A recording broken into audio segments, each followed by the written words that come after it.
காவல்துறையை வச்சுக்கிட்டு அரசை வச்சுக்கிட்டு பிரச்சாரம் பண்றத முடக்கிறதெல்லாம் முதல்ல நிப்பாட்டிட்டு, காத்த நிப்பாட்ட முடியுமா? வெள்ளத்தை நிப்பாட்ட முடியுமா?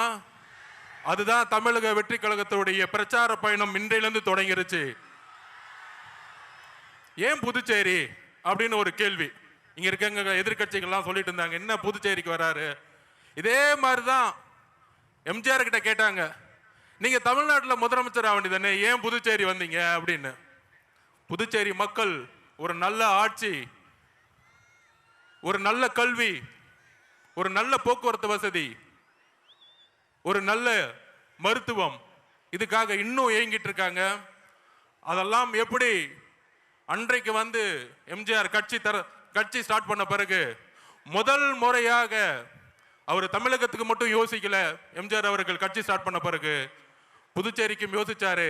அதே மாதிரி எங்களுடைய தலைவர் விஜய் அவர்கள் தமிழ்நாட்டுக்கு மட்டுமல்ல புதுச்சேரிக்கும் சேர்ந்து ஒரு மிகப்பெரிய திட்டத்தை வச்சிருக்காரு.